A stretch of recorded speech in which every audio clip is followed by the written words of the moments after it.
20세기가 낳은 최고의 천재 아인슈타인의 뇌는 보통 사람과 어떤 차이를 보였을까요? 아인슈타인을 부검한 하비 박사에 따르면 아인슈타인의 뇌는 일반인보다 훨씬 가벼웠지만 겉모습에서 확연한 차이를 보였다고 합니다. 바로 일반인보다 훨씬 많은 주름이 잡혀 있었던 건데요. 이처럼 한 시대를 풍미했던 천재의 뇌는 그가 죽은 지 60년이 지난 지금도 흥미로운 연구 주제가 되고 있습니다. 작은 우주라고 불릴 만큼 신비한 영역인 뇌, 이제는 우리 두 눈으로 확인할 수 있는 시대가 왔습니다. 이번 시간에는 인체의 마지막 미지의 영역 뇌와 뇌의 목소리라 불리는 뇌파의 활용 방안에 대해서 알아보겠습니다. YTN 사이언스 설다혜 기자 나와 있습니다. 설 기자, 뇌는 인간의 성격과 또 행동을 관장하는 사령관 같은 존재 아닙니까?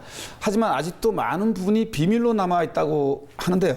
뇌에 관한 연구, 그동안 얼마나 발전했습니까? 네, 인간의 인체의 많은 부분에서도 그 핵심인 뇌를 가장 궁금해했습니다. 수백 년 동안의 연구에도 불구하고 현재까지 우리 머릿속을 완벽히 파헤치지 못했습니다. 하지만 지난 20년 동안 과학기술의 급속적인 발달로 이제는 뇌를 눈으로 볼 수 있는 시대가 된 건데요. 더욱이 지난 5월 뇌신경지도가 만들어지면서 좀 더 섬세하고 정확한 뇌의 모습을 볼 수 있게 됐습니다. 네, 그렇군요. 아무래도 이제 우리는 뇌 정밀 검사를 받지 않는 이상은 쉽게 이제 뇌를 보지는 못하는데요. 뇌 신경지도를 통해서 나의 뇌를 본다. 생각만 해도 기분이 참 오묘한데요. 자, 설 기자, 이렇게 뇌를 보는 것을 뇌영상이라고 이제 하는데, 뇌영상이 연구와 의학 분야뿐 아니라 법의학 분야에서도 이제 활동이 되고 있다고 하는데 어떤 내용입니까? 네, 그렇습니다. 이 강력 사회범죄가 끊이지 않고 있는 요즘 범죄자의 뇌를 파악, 분석하고 있는데요. 바로 뇌 영상이 법정 증거물이 되고 있는 겁니다. 주로 정신 이상이나 고의를 부정하는 항변을 위한 증거물로 제시되고 또 법률을 제정하거나 개정하는 과정에도 활용되고 있다고 합니다. 이 때문에 뇌 연구를 마음을 읽는 과학이라고까지 말합니다. 인체의 마지막 미지의 영역이라 불리는 뇌, 그 속을 들여다봤습니다. 2009년 개봉한 영화 아바타. 다리가 불편한 한 남성이 긴 원형의 통 안으로 들어갑니다. 과학자들은 그의 뇌파를 육체는 있지만 뇌는 작동하지 않는 아바타와 접속시킵니다. 그러자 남성은 아바타가 되어 또 다른 세상에서 자유롭게 움직입니다. 현실의 몸은 움직이지 않은 채 생각만으로 가상세계에서 움직이는 겁니다. 영화 속 상상이지만 과학자들은 뇌를 파헤치기 위해 끊임없는 노력을 해왔습니다. 그 결과 이제는 뇌를 들여다보고 그 기능을 이해하는 단계까지 이르렀습니다. 전반적인 균형 있는 발전은 이제 아직은 이제 못하고 있다고 볼 수 있죠. 그러나 과거 20년 전에 비한다면은 지금은 거기 뇌과학에 종사하고 있는 연구자 수들도 10배 이상 또 많은 수가 참여하고 있고 또 질적으로도 많이 발전을 하고 있습니다. 뇌 연구는 우리나라에서도 활발히 진행 중입니다. 국내 연구진은 뇌를 직접 들여다보는 방법에 도전했습니다. 강력한 7테슬라 기능성 MRI를 이용해 뇌의 신경 네트워크를 입체 영상 지도로 만드는 기술을 완성했습니다. 신경세포 중에서도 그 엑슨이라고 하는 연결성 정보를 영상화한 지도인데요. 예, 그걸 통해서 신경세포가 어디서 연결되는지 정보를 확인할 수 있습니다. 예. 이처럼 뇌과학은 무서울 만큼 빠르게 성장하고 있습니다. 더불어 뇌를 들여다볼 수 있는 기계들도 발전하고 있습니다. 바로 엑스레이와 CT, 그리고 MRI입니다. 가장 기본적인 기계로 꼽히는 엑스레이는 뇌의 구조를 영상화할 수 있습니다. 인체의 방사선을 투여해 투과되지 않는 부분은 흰색으로 표시돼 영상화하는 기법입니다. CT는 3차원 영상 정보를 얻을 수 있습니다. X선이 투과된 정도를 컴퓨터로 분석하고 X선상에는 볼 수 없었던 뼈의 내부까지 들여다볼 수 있습니다. 엑스레이 같은 경우는 X선을 이용한 영상이고요. 주로 뇌의 뼈 같은 게 보이는 영상입니다. CT 같은 경우는 이것도 마찬가지로 그 방사선을 사용해서 영상을 하는데 여러 방향에서 뇌를 찍어가지고 컴퓨터로 재조업을 할 수 있는 영상입니다. 이후 MRI가 발명되면서 본격적인 뇌 연구가 시작됩니다. 자기 공명 영상 장치는 뇌 속을 사진처럼 볼 수 있기 때문에 뇌 연구의 핵심 연구 장치입니다. MRI는 강한 자기장을 이용해 인체의 수분이나 미량 원소에 반응하기 때문에 사람의 혈액 흐름이나 세포의 이동까지 알 수 있습니다. MRI 촬영은 영상 기법을 다르게 해 다양한 뇌 영상 정보를 얻을 수 있습니다. 기본적인 MRI 촬영으로는 뇌 구조 영상을 얻을 수 있지만 fMRI 촬영은 뇌 활동 정보까지 얻을 수 있습니다. 뇌의 구조와 함께 뇌의 활동을 들여다보기 위해 취재진이 직접 fMRI 촬영을 해봤습니다. MRI 기계 안에 누워 3초마다 뇌 전체를 사진으로 찍으면서 2분씩 4회 정도 시각적인 자극을 줬습니다. 그 결과 뇌의 시각을 담당하는 부분이 노란색으로 나타나면서 뇌의 활동 모습이 보여집니다. 이뿐만이 아닙니다. fMRI는 정신질환자 뇌에 대한 연구뿐 아니라 분노와 사랑 같은 감정을 느낄 때, 또 자선이나 선행 등 특정 사회적 행동을 할 때의 뇌의 반응을 알아보는 실험에도 활용하고 있습니다.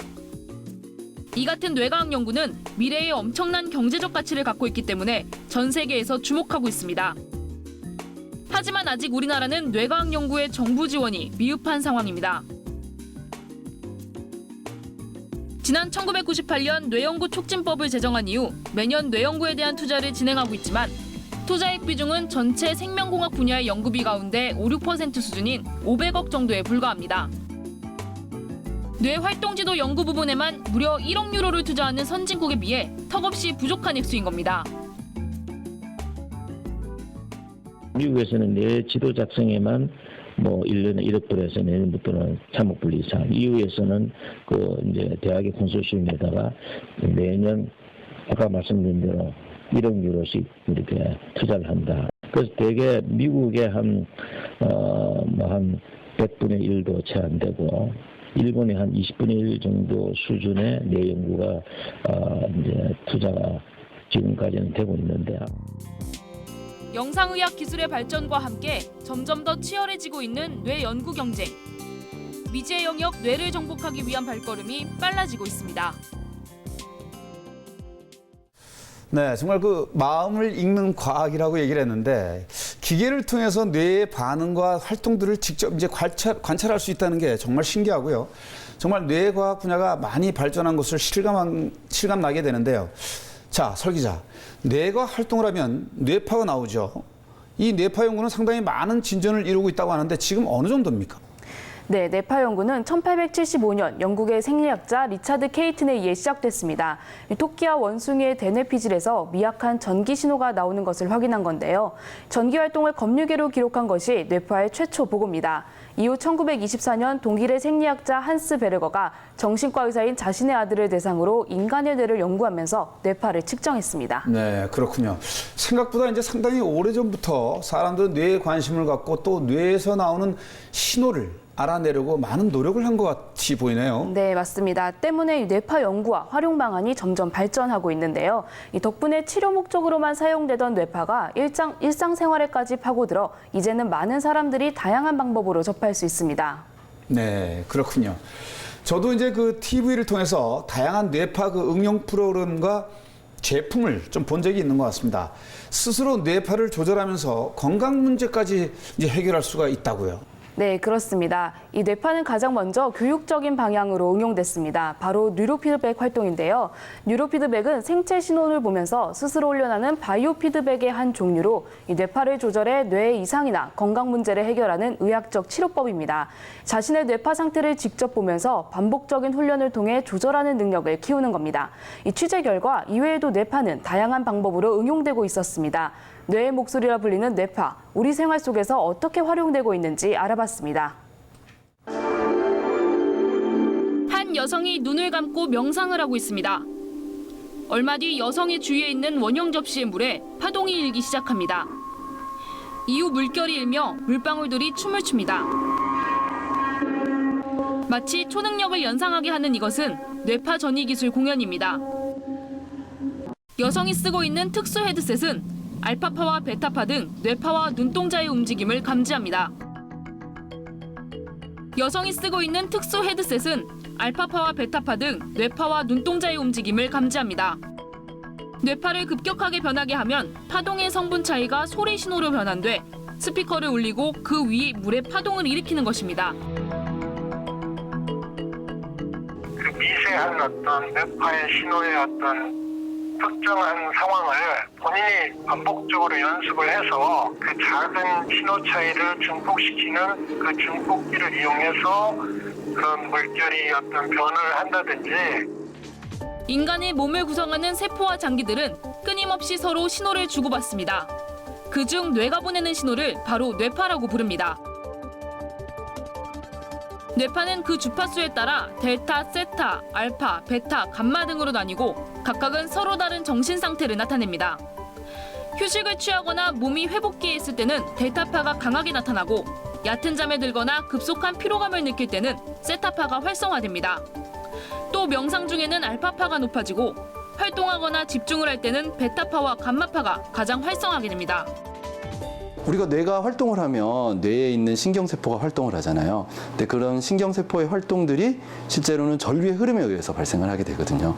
그 전류의 흐름이 어떤 뇌의 한 부분에 있는 신경세포들이 동시에 전류를 만들어내게 되면 우리가 밖에서 측정할 수 있는 정도의 신호를 만들어낼 수가 있습니다. 이처럼 최근 뇌파에 대한 이해가 충분히 높아지면서 뇌파를 외부의 움직임으로 연결시키는 이른바 뉴로피드백 연구가 활발해지고 있습니다. 뉴로피드백의 한 종류인 화살 맞추기. 자리에 앉아 헤어밴드를 착용하고 모니터를 바라보면 신호음과 함께 화살이 발사됩니다.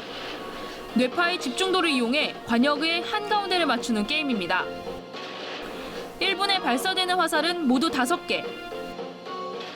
몇 번의 시도 결과 집중했을 때의 차이와 집중하지 않았을 때의 차이가 나타납니다. 자기 현재 뇌파 상태를 피드백해주면서 자기 스스로가 뇌파를 조절하게 되는데요.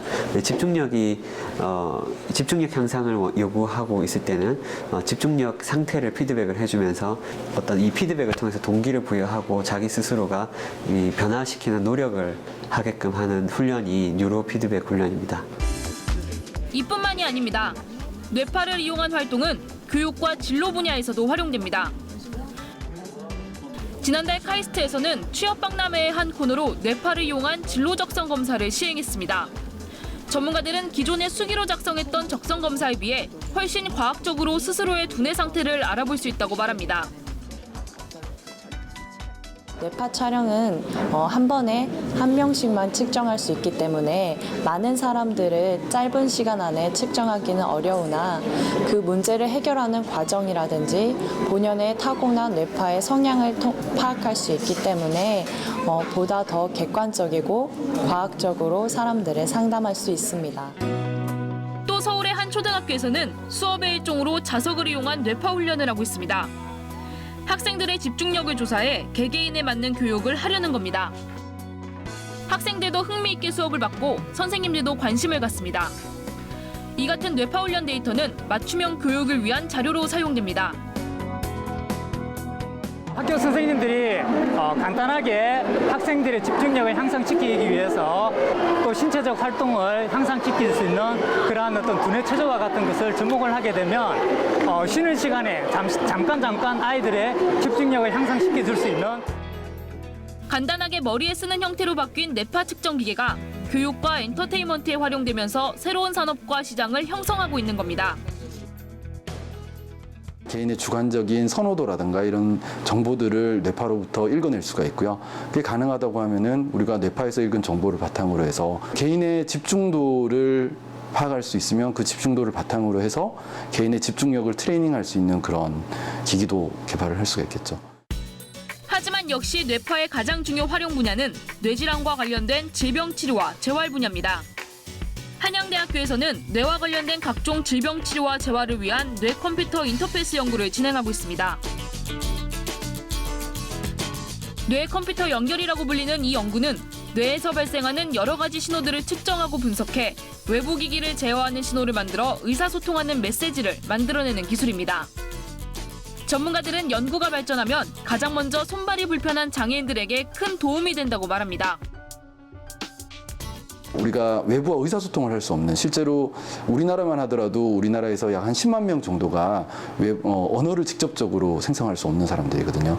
그런 사람들이 언어를 간접적으로 생성할 수 있는 그런 길을 열어주기 위해서 뇌컴퓨터 접속이 연구가 되고 있습니다. 뇌의 목소리 뇌파의 활용. 끊임없는 연구와 노력을 통해 이제는 서서히 활용되는 분야가 늘어나고 있습니다. 생각만으로 물건을 움직이고 말하지 않아도 의사소통할 수 있는 세상이 21세기 뇌과학의 힘으로 열리고 있습니다.